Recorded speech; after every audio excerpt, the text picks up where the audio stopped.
Bom, meus irmãos, na semana passada eu fiz uma breve introdução sobre esse assunto, a soberania das esferas.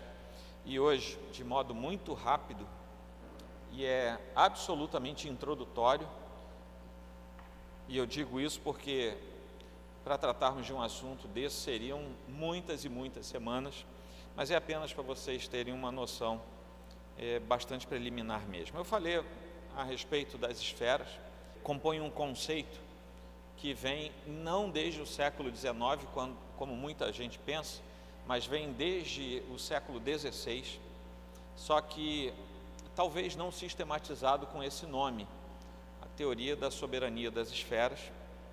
Mas quando Calvino já trabalhou isso, quando ele implementa as ações pastorais e civis na cidade de Genebra, ele já demonstra pensar de modo seletivo dentro de esferas diferentes. Então, quando o consistório entra em ação em Genebra, quando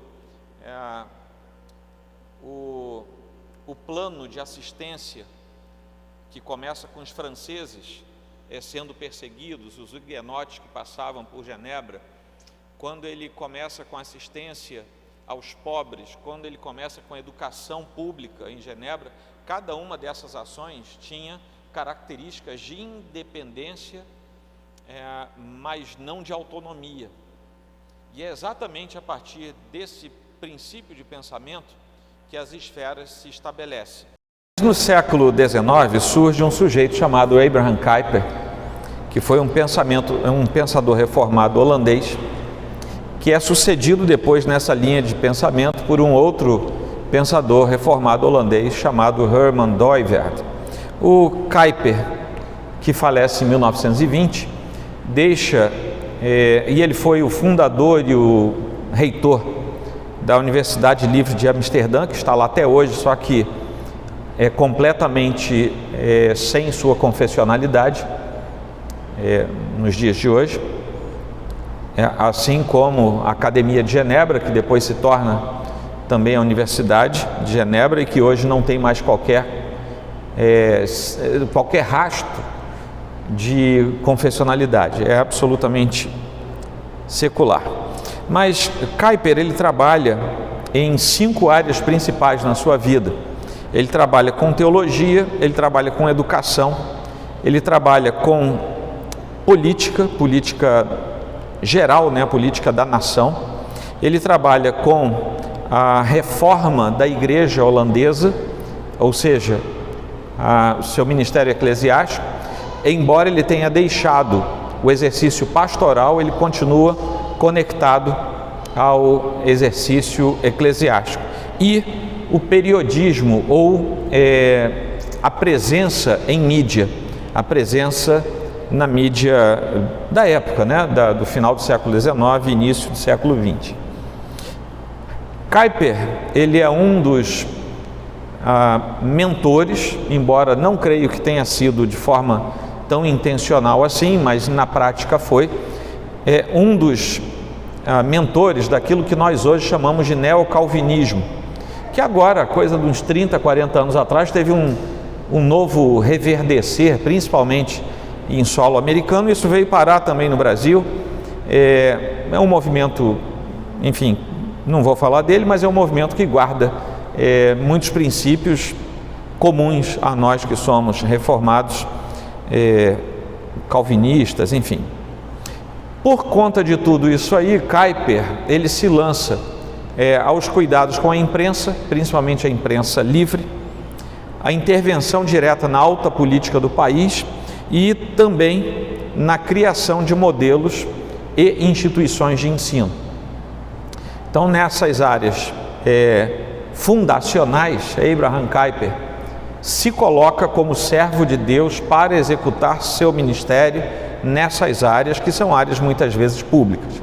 Ou seja, é um filho de Deus agindo nessas áreas, o que vai na contramão daquilo que eu falei para vocês em outra ocasião, que é exatamente isso.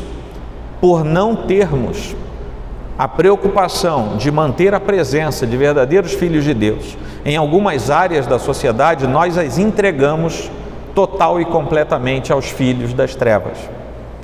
e depois a gente reclama.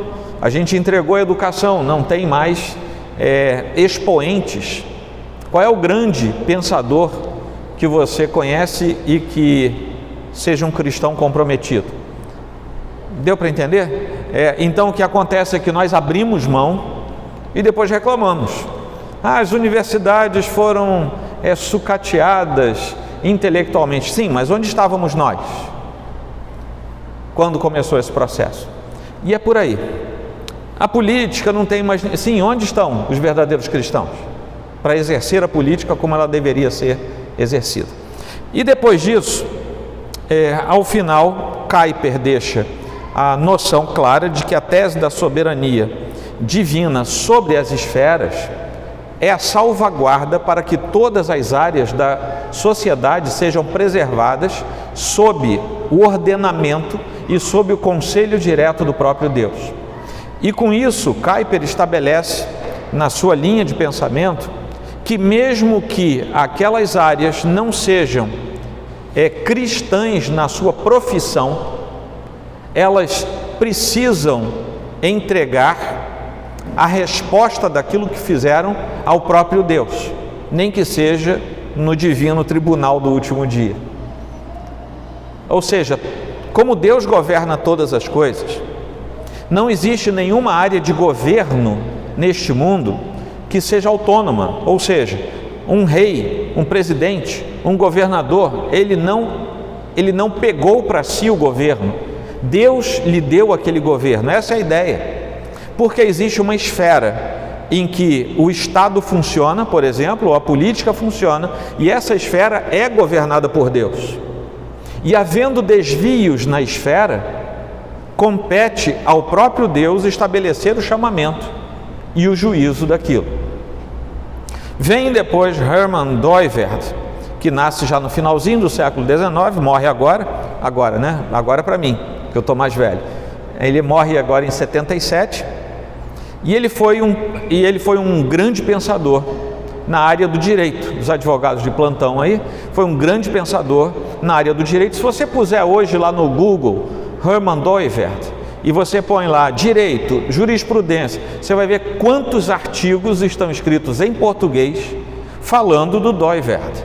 Não só nessa área, mas em português tem muitos artigos na área da jurisprudência que vão até hoje pegar os pensamentos dele, lá dos anos 40, 50, a partir dos anos 20 e pouco, 30, ele tem bastante produção.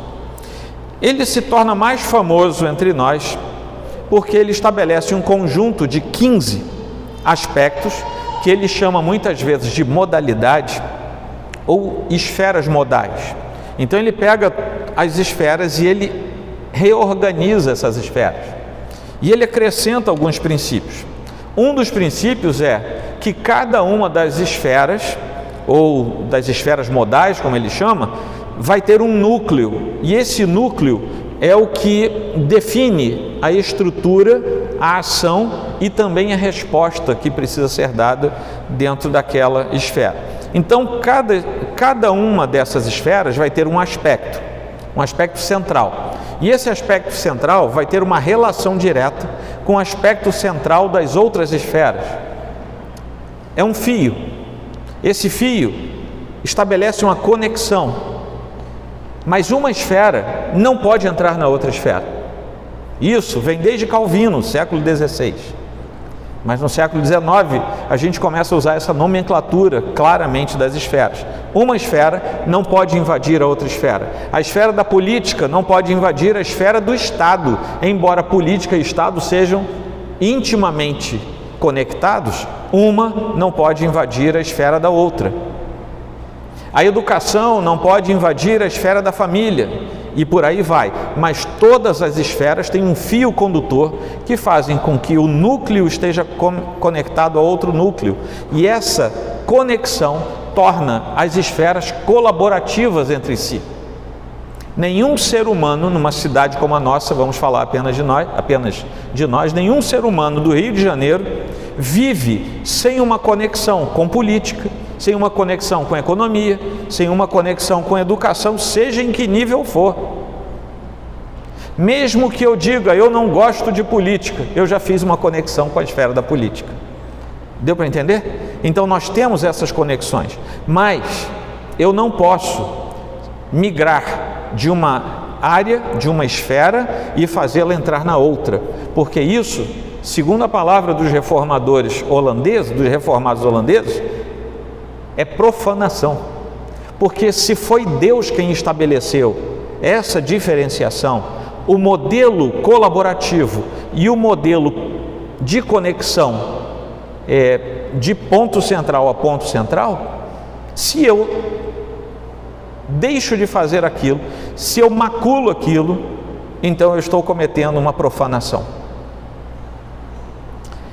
Cada instituição criada por Deus, e aí temos a família, temos o Estado, dentro do Estado nós temos a instituição do direito, nós temos, enfim, cada instituição, cada área possui, porque tem um centro, vai ter também um princípio de regência e de autoridade. É próprio, é dele. São esferas bem definidas, as suas ações são bem diretas. Existe uma definição, o que acontece dentro de cada esfera, há limites para isso.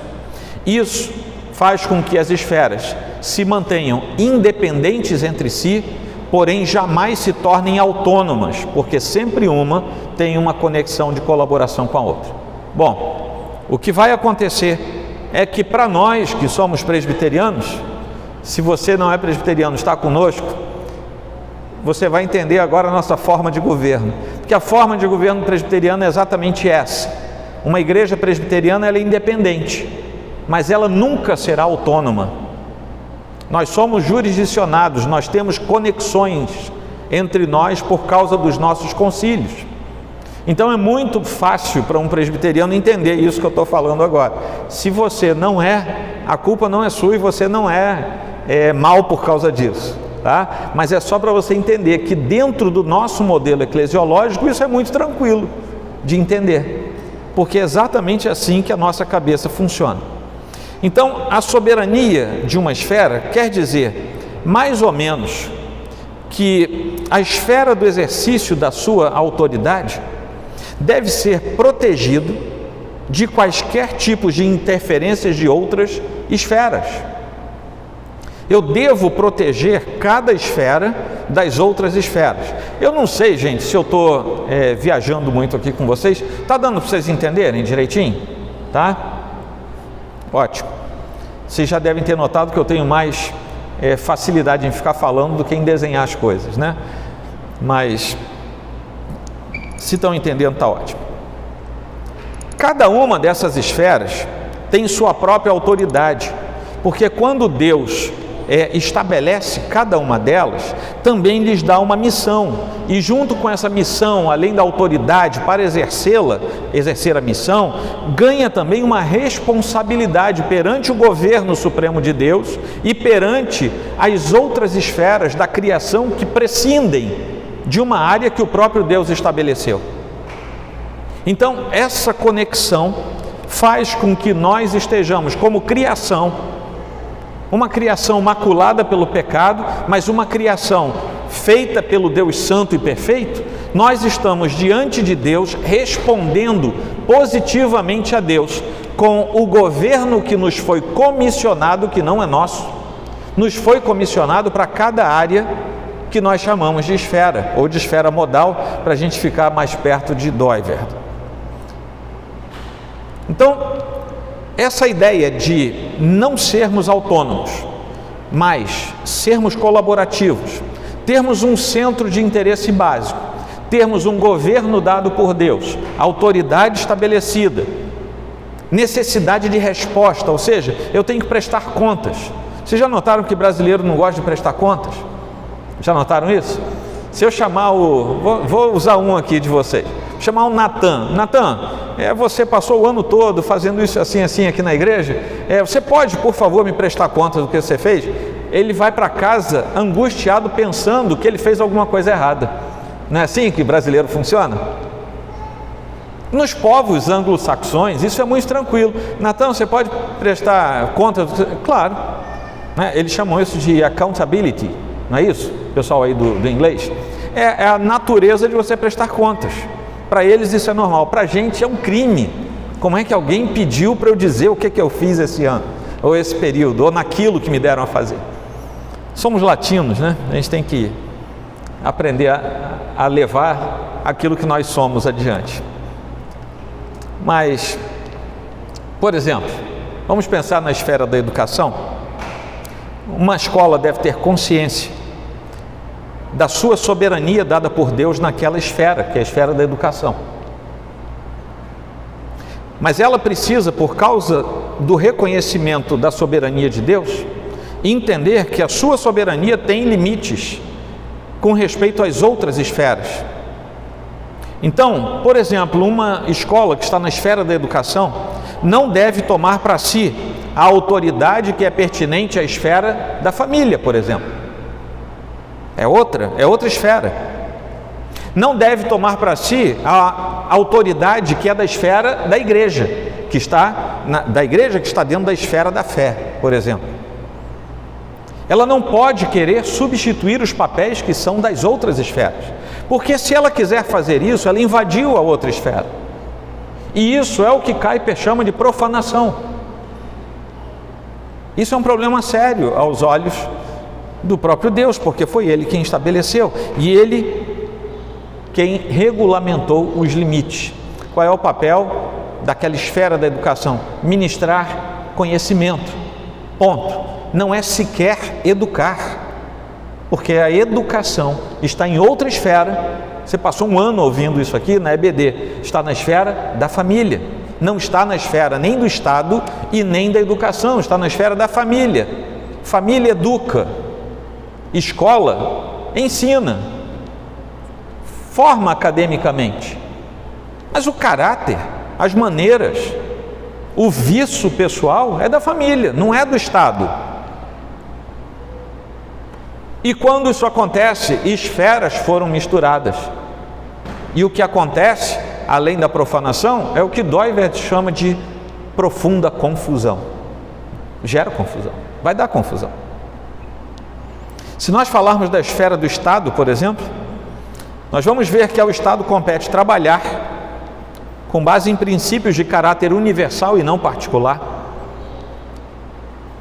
E esses princípios de caráter universal são procedentes de Deus. É por isso que o Estado, a menos que seja um Estado de exceção, que aí por sua própria característica já vazou as fronteiras do seu limite de esfera, em todo Estado, assassinar alguém fortuitamente é considerado errado. Não é verdade? Você vai ao Irã, com toda a confusão do Irã, se você chegar ali na rua e assassinar alguém, alguma estrutura do Estado vai achar que você incorreu em algum crime. São questões de caráter universal. Ao Estado não cabe legislar sobre as questões pertinentes à moral ou à fé, por exemplo. Não compete ao Estado isso. A fé é da esfera da religião, da igreja, não é da esfera do Estado.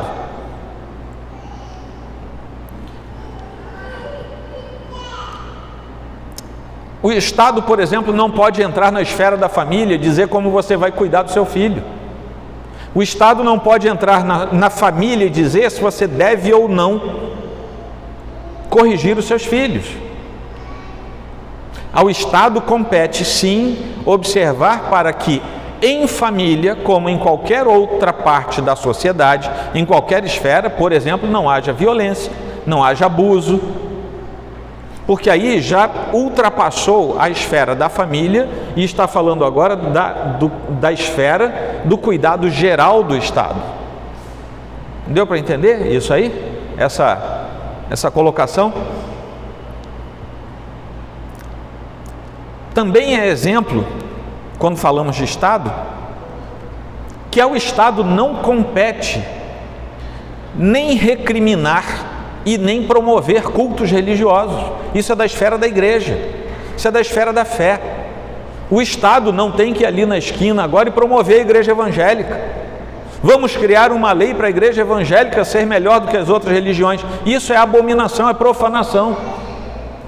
porque o Estado não tem ingerência na esfera da religião.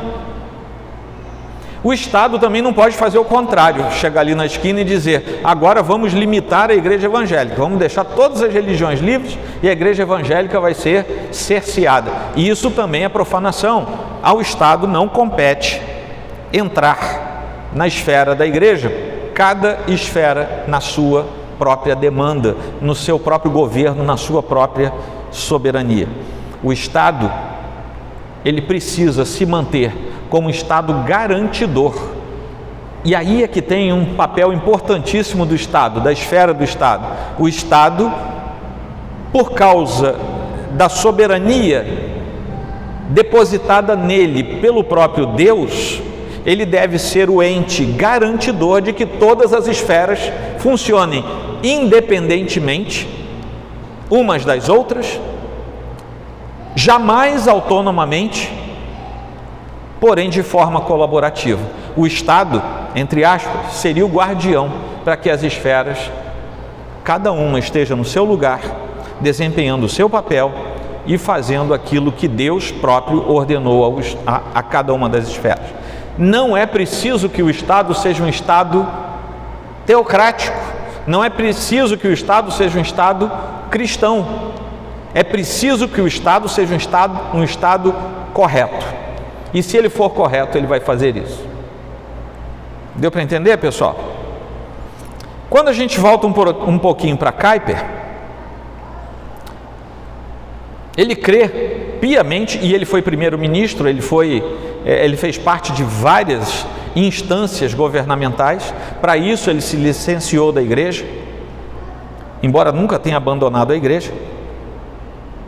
Mas ele crê que o Estado tem uma correspondência especial de vigilância com respeito a isso que eu acabei de falar agora, porque compete ao Estado salvaguardar, além de garantir, salvaguardar cada um dos âmbitos das esferas. E ele justifica esse ponto de vista quando valoriza o princípio de que cada esfera precisa ter, para o desenvolvimento comum, tanto dela própria quanto do todo da humanidade, com ênfase especial, inclusive nos elementos intermediários, que são aquelas esferas que muitas vezes o Estado acha que domina e a própria sociedade acha que domina. Por exemplo, a família e a igreja. Mas vejam bem, muitas vezes é a igreja que tenta dominar a família. Não é verdade? Quando eu digo igreja, eu estou falando fé, religião. Não compete à igreja invadir a esfera da família. Mas a igreja trata das orientações de Deus para a família. Então, qual é o papel da igreja? Orientar as famílias. E compete às famílias, na sua soberania, obedecer à palavra de Deus, que por uma circunstância colaborativa é explanada pela igreja.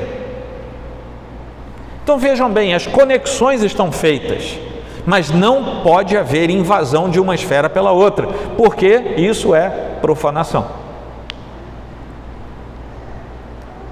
Se há uma coisa que presbiterianos prezam, é pelo exercício da consciência dos irmãos.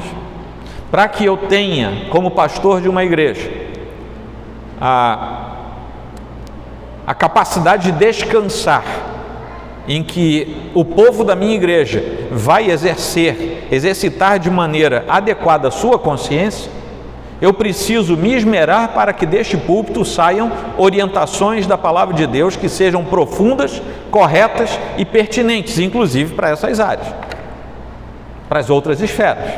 Porque compete à igreja, com seu elemento colaborativo, instruir não só a igreja, não só as famílias, mas todas as esferas da sociedade, inclusive nos princípios de distinção entre igreja e Estado desde o começo da reforma. O que foi estabelecido é que nós somos distintos, são duas esferas, igreja e Estado, não são mais juntas, como era até a Idade Média, são separadas, são distintas. No entanto, se o Estado tem por seu trabalho principal garantir a liberdade de culto, a igreja tem como um dos seus principais atributos ser a consciência do Estado.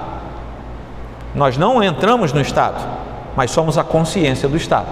Se o Estado não nos ouve, é problema do Estado. Mas a igreja precisa se manter como consciência do Estado. Até aqui está tudo bem, gente? Tudo tranquilo? Nós temos duas polarizações, e agora não vou falar de esquerda e direita não. Nós temos duas polarizações no mundo de hoje. Por um lado, um individualismo que resulta no isolamento absoluto de muitas tendências, e por outro lado, uma globalização totalitária, que é o contrário daquilo que é promovido por esse individualismo. Individualismo e globalização são profanações da teoria das esferas. Porque se somos independentes, se as esferas são independentes, mas são colaborativas, elas não podem ser individualizadas, individualistas.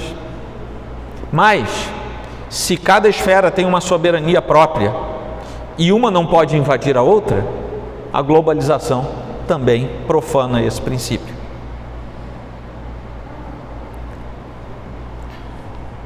A gente não pode se esquecer que esse é um princípio que nós trazemos por causa da reforma, por causa do pensamento à luz da Escritura, mas não podemos nos esquecer que tudo isso que está sob a criação de Deus foi profanado também pelo pecado.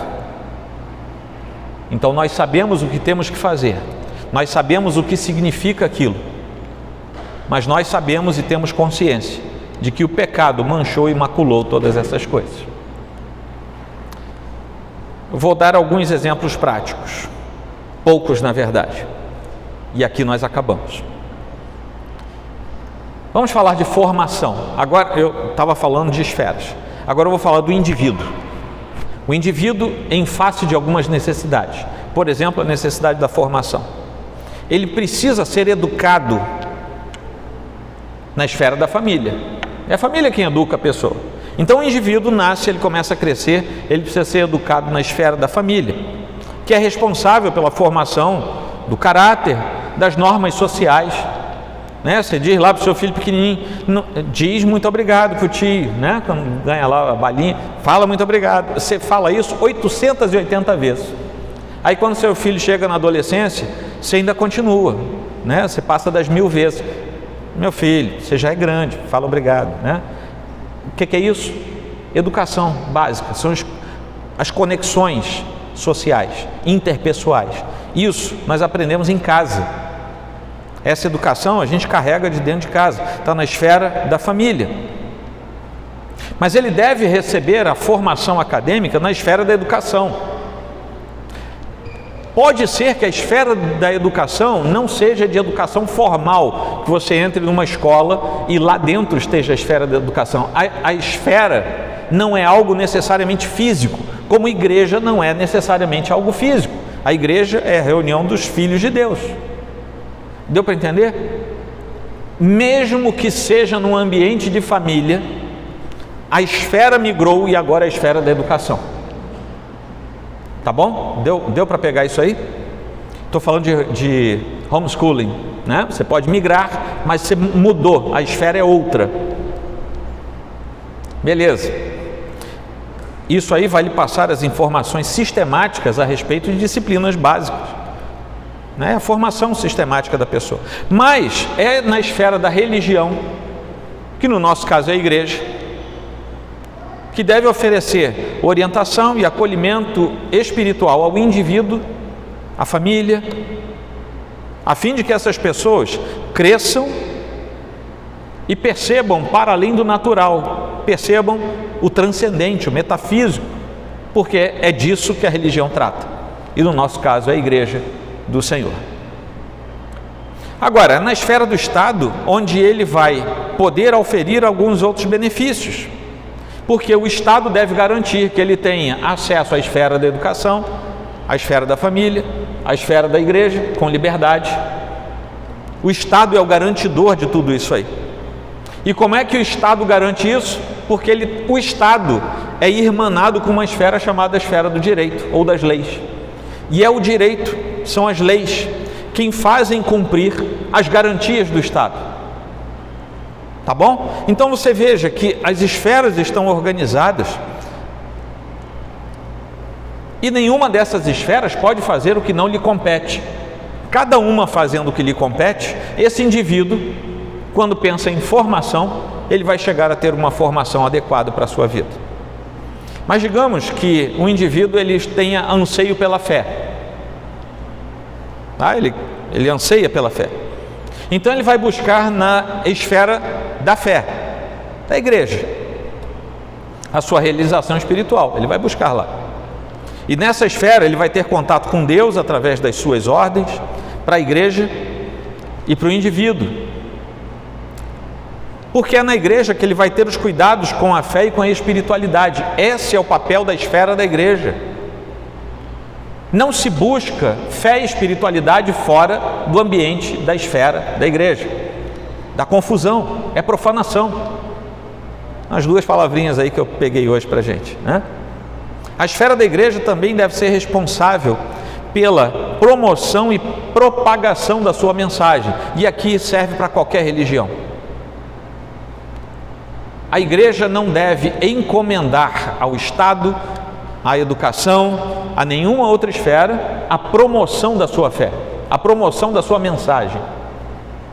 Mas compete à igreja pregar aquilo que ela crê, que é a palavra de Deus, e com isso promover o reino de Deus. Isso é da igreja, ninguém mais tem que fazer isso.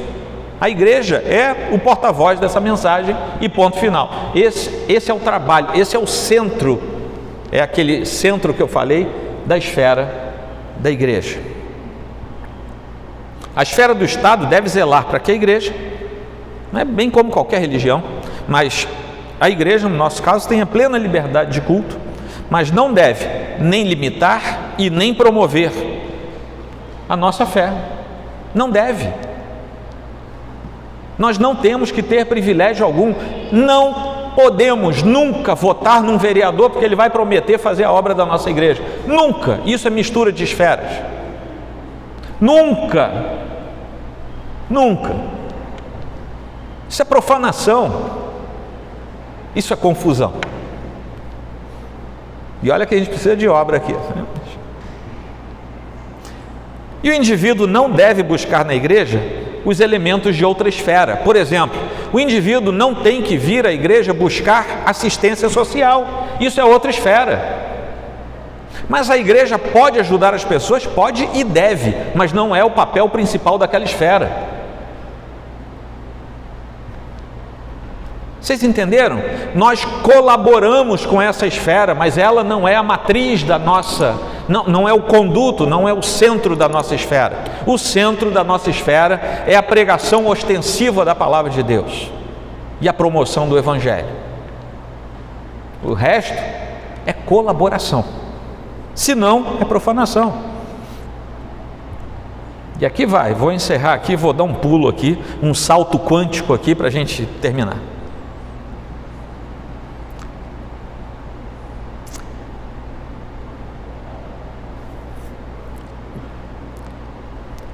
O sujeito não deve buscar na igreja elementos que não sejam da esfera da igreja.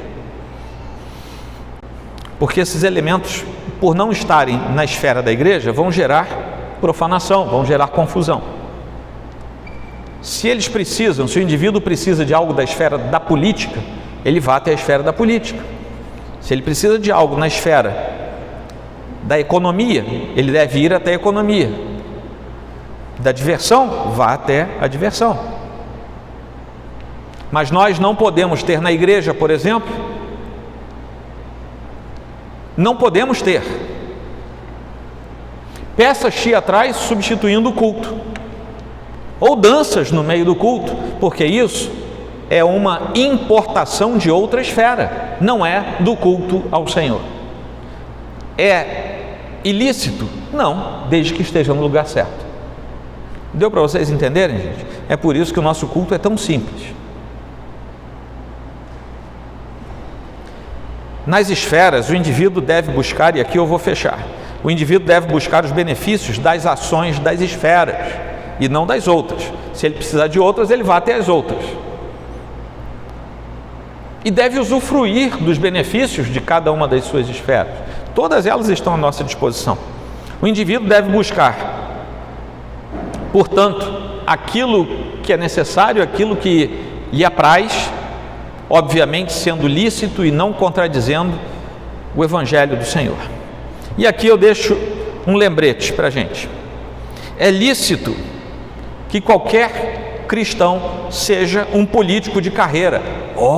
É verdade, é lícito. O que não é lícito é que ele se torne um político corrupto. Deu para entender? Porque a esfera da política, a própria esfera, prevê como desvio a corrupção dentro da política. Não é lícito que o político cristão, por outro lado, traga a sua ação política, mesmo que seja ilibada, para a esfera da igreja. Não pode. Mas o fulano é um vereador, é um deputado, é um senador, o sujeito é crente roxo, o joelho dele é inchado de tanto orar. Maravilha, vamos orar por ele lá na política. Aqui ele vai sentar no banco e é crente como qualquer outro, se ele for crente. Que eu até creio que seja, né? Se o joelho está desse jeito. Deu para entender? Não vamos misturar as esferas. Outra coisa, é lícito, e agora para muita gente é giripoca pia.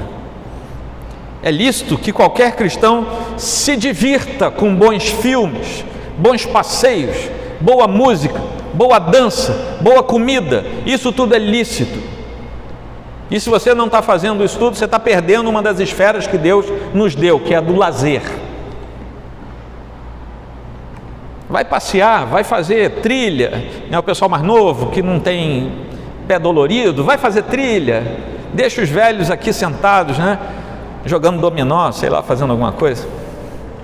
Mas não é lícito que o cristão traga o seu bom lazer, seus bons filmes, sua boa música, sua boa dança, seu bom passeio para a esfera da igreja. Porque na esfera da igreja nós vamos promover adoração ao Senhor. Na esfera da diversão nós vamos promover lazer. E as duas coisas são duas esferas diferentes, colaborativas, porém independentes, jamais autônomas.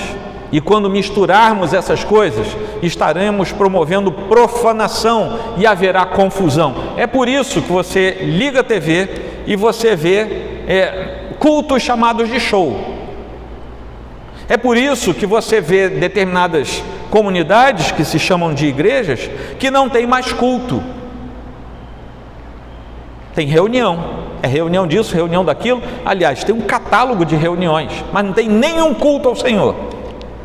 É confusão, é profanação ao Senhor.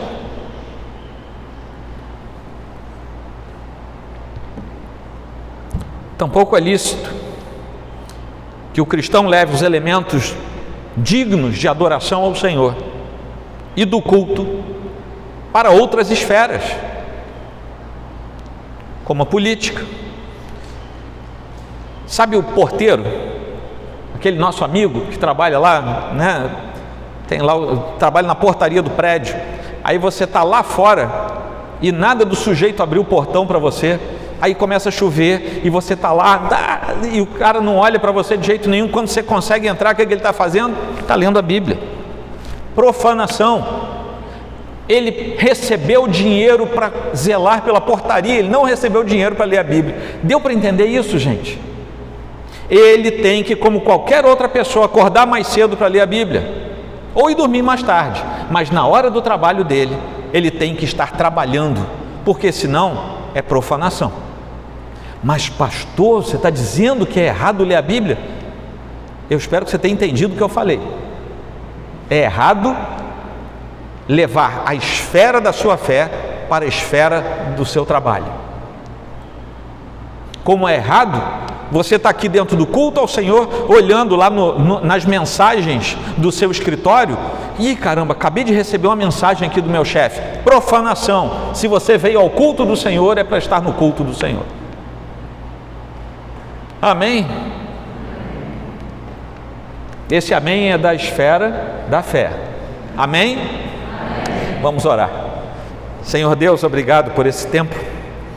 porque o Senhor tem sempre palavra para nós, porque o Senhor tem instrução para a nossa vida, e por tudo queremos te adorar e te bendizer.